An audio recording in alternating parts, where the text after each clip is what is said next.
Let's face it, this is not the worst thing you've caught me doing.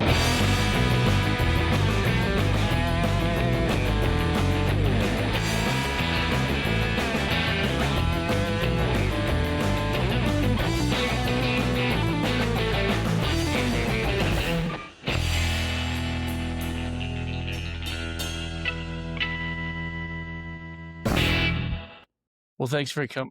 Try that again. Thanks a lot for coming. Thank you so much for having me. Before we get started, do you want to post your plug your social media stuff, the name of the organization or company, and anything that's related to your email address? And yeah, of course. Stuff. So I'm Transitions Equine-Assisted Learning. On Facebook, I'm Transitions-Encompassing Wellness. On Instagram, I'm Transitions_EAL. And my website is transitionseq.ca. And you can get all of my contact information from there. So before we get into what it is, what's your background before we start talking about? I've been around horses my entire life, but my actual education and career choice was in banking, believe it or not. And, over the course of the past number of years, banking has been stressful. And I needed a way to help others the same way that horses have helped me. So I decided to get into doing stuff with the horses. It's funny, you're the second person that's actually been on this podcast that was in banking and got out of banking and did what they actually wanted to do. I'm pretty sure that she was my manager at one point, actually. Kelly. Yeah. That's awesome. Wow. She and I worked together for a few years, I think. She's good people. Yeah, she's awesome. She's one of those people that as soon as she started talking, like I don't want to say bubbly, but she's got a very solid personality and she just comes across so nice. And so we just pop into the candy shop, like if we're walking by, like we don't need any because we're getting fatter, but we'll pop in and buy something just to say hi, right? So yeah, Kelly's good people. She's a very good mentor too. Yeah. So what's the whole horse helping? I saw on your website that you were massaging somebody. One of the horses actually came over to help out. So we don't do massage. So there's a number of different wellness things that we do on the farm with the horses. So what you saw on the website with the hands on the person on the massage table, that's called Reiki. And Reiki is a Japanese form of energy healing. So it's light touch on different points of the body. It helps to move the energy through. It's really meant for to induce like a really deep relaxation. And then I've added a twist to it and just let the horses kind of come into it because they add an even bigger twist of that relaxation. Horses can sense your heartbeat from 4 feet away. Okay. And then they have such a big presence about them that they will actually start to help you co-regulate your own heart rate. So if you're feeling anxious or if you're feeling stressed out, they naturally help you calm down. Wow. Which is why it's kind of neat that the horses are in there. It just adds another really interesting and unique touch to some wellness, some holistic wellness stuff. So that's what you would have seen on that. Right. The other stuff that we do out there and how we actually started was through equine-assisted learning. So what that is an experience-based approach to learning leadership and life skills using horses. And the program was actually designed for permanent behavior modification. So we work with some youth at risk, we work with really young kids, we work with corporate teams, we work with a whole waft of people, a whole big amount of people. And the things that they learn while they're walking through the obstacles with the horses, they can actually take those things and then apply them outside of the arena in everyday life. Oh, that's awesome. Yeah. Sorry, can you pull the mic just a little bit closer to you? Sure. I did want to know it. So obviously you're a horse farm, kind of, right? Are there particular kinds of horses that you kind of gravitate to for this, or is it all horses are on deck and any horse can do it? All horses are on deck. So everybody in our herd is all rescue. So we don't we've not gone looking for any of these horses. We've had people contact us and say, hey, I have this horse. Do you want it? We can't have it anymore for whatever reason. A perfect example is Thunder, who's now my new logo. his previous owner contacted me and said that she was going to have him euthanized because he was what they call lame in the horse world, meaning that he can't be ridden anymore because he's sore. And because we don't do riding in our programs for equine assisted learning, it's not a box that I need to tick on a horse. So I didn't need another horse, but I went and met him anyways. And I, oddly enough, could not get him to be lame. Like I couldn't get him to take any ouchy steps or limp or anything along those lines. So I ended up getting him for $1. And then I had my vet look him over, obviously, because we want to make sure that they're in good health and all of that stuff. And my vet said that he was just in improper fitting equipment, and that was his only issue. So now we have him in proper fitting equipment. He's on a body worker program. Like we have a massage therapist and stuff that comes out to work on him. And he's great. And he's the star of the farm. Like, and he's huge. He's massive. Wow. So we call him Thunder, the $1 wonder. The $1 wonder. I like that. We call him the $1 wonder. And in July, we just did a big charity event called Thunderfest. We had live bands, we had a vendor market, and all of the proceeds went to the Oxford Heart Hub Initiative in Oxford County because they just bought that building on Graham Street for homelessness, addiction, and recovery treatment. So, nice. Yeah. Wow. That's awesome. So how long have you been doing this? My business opened in 2021, and I right before the second lockdown or the third lockdown, one of the lockdowns. And then I had to pivot because obviously you weren't supposed to do anything with lockdowns, but you could do outdoor stuff. So then I decided that horses are an outdoor thing. So we just started doing things outside with them, and it's been great.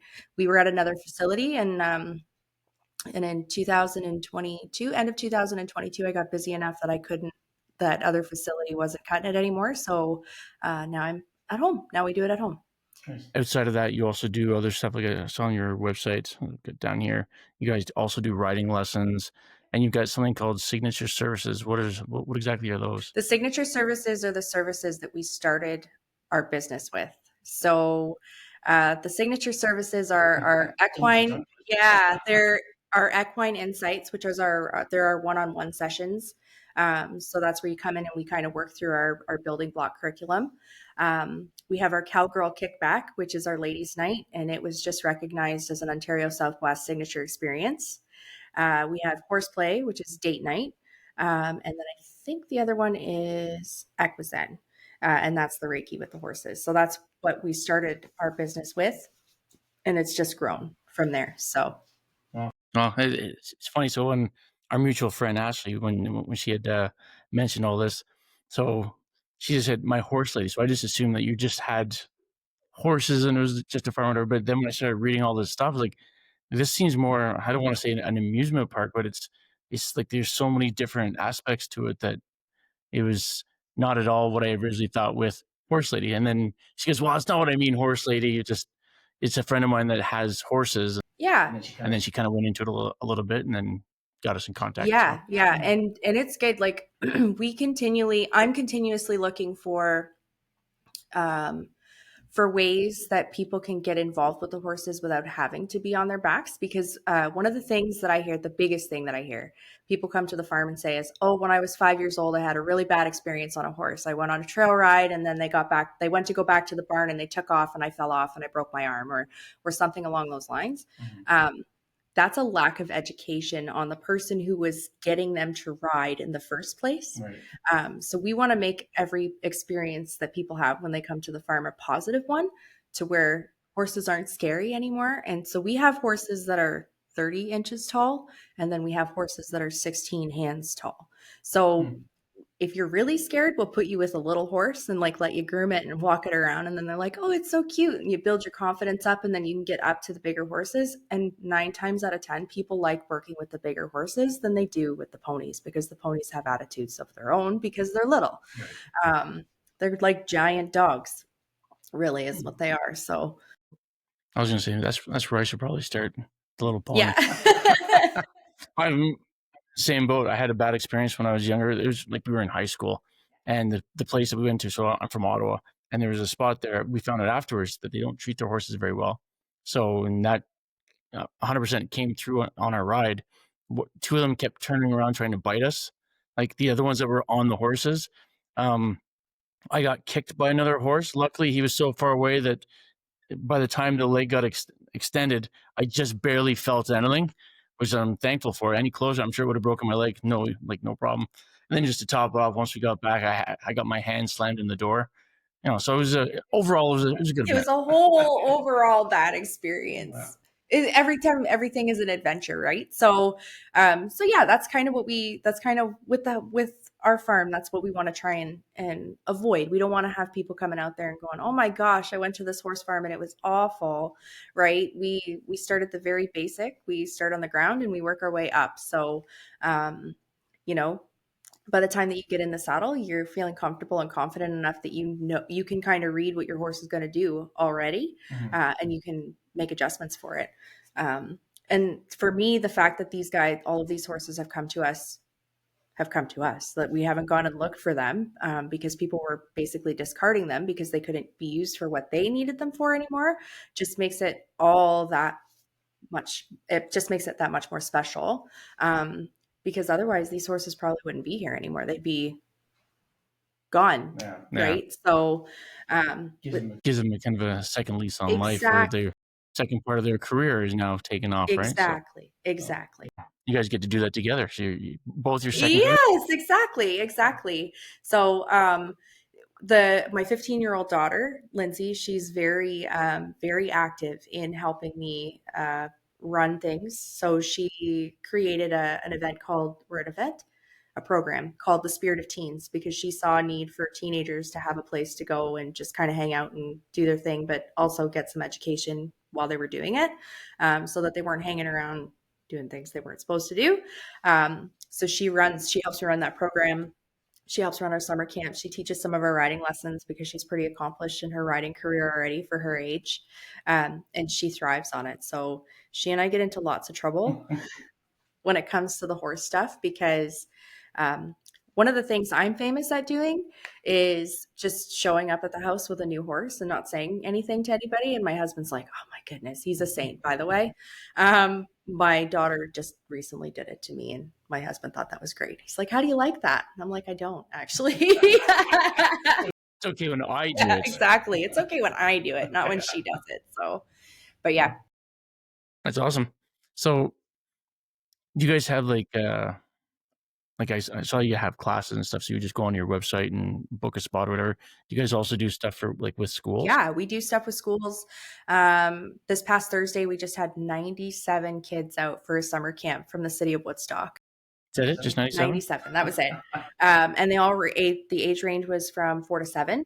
And it was very well organized, very well run. I mean, we were all tired afterwards, of course, because it's a lot of energy, but yeah, we do stuff with schools. I have long-term care facilities come out with their folks, and my horses love them to pieces.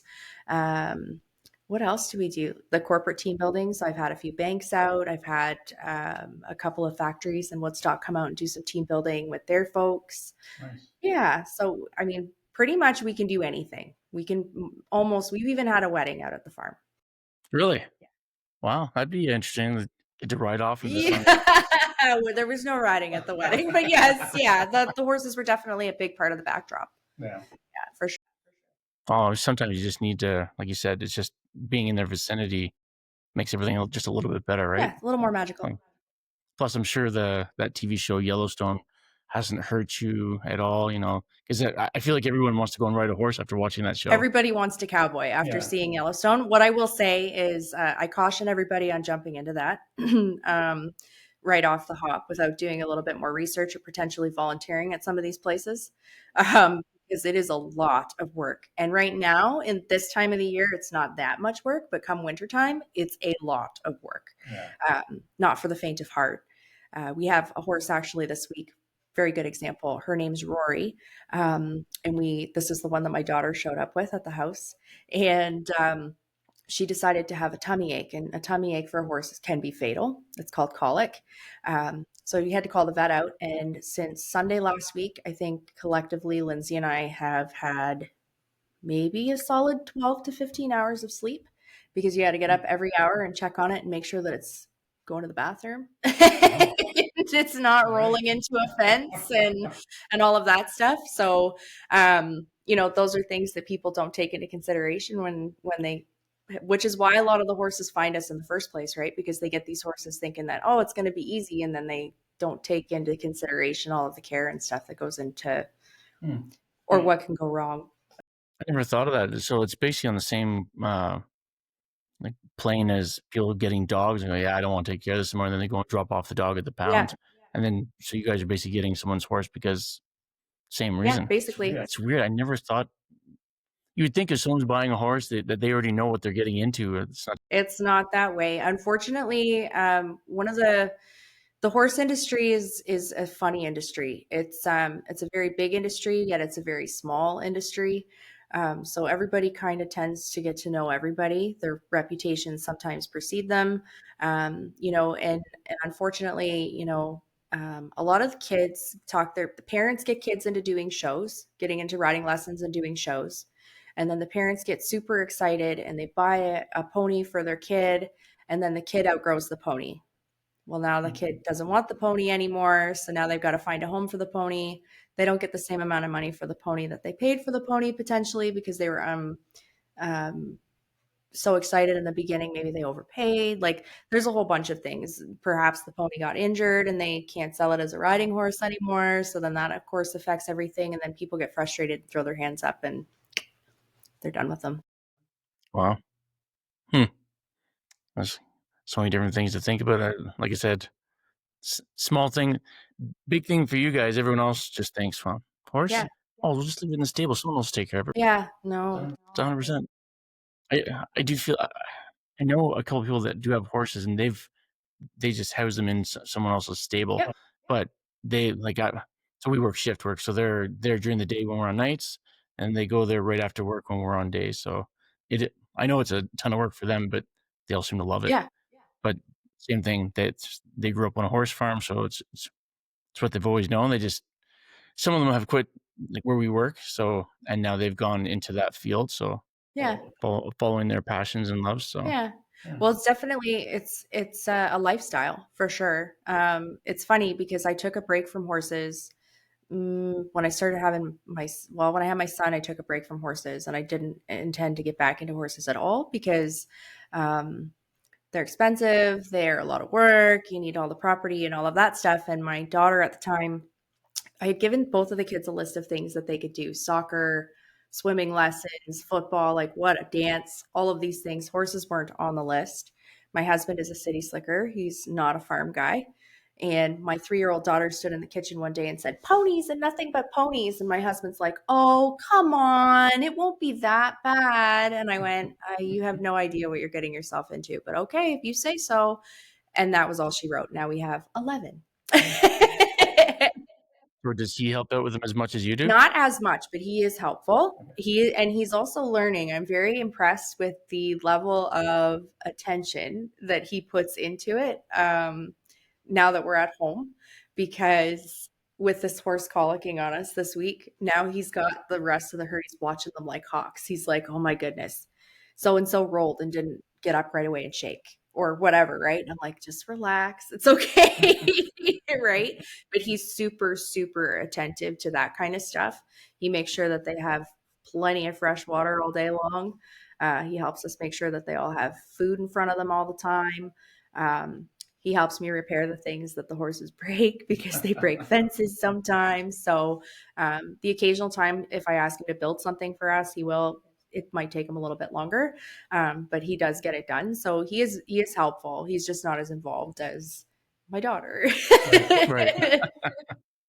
I just thought it was going to be funny if he had said, oh, just get her the pony, and then you have to look after it. But if he's helping out, then it's, yeah. Yeah, he's helping. He's helping. He knows where our heart is. So he's the first one to support us through all of that. So he's a good guy. He's a keeper, I think. For now. So where do you see this going? Like, do you want to expand? Do you want to buy more property, get another 50 horses? I don't know about 50 horses. where I was just having this conversation with a group of friends the other day, actually. So I definitely am at a point now where I have to think about expanding. Um, what I want to do is always ensure that when you walk onto my property, it feels the same way when I've expanded as it does now. So when you come into my property, like when you drive in and then you get out of the car, you immediately feel um, like you don't want to leave, which is exactly the intention that we had when we set up the property the way that we did. Like we want you to feel like it's your home away from home.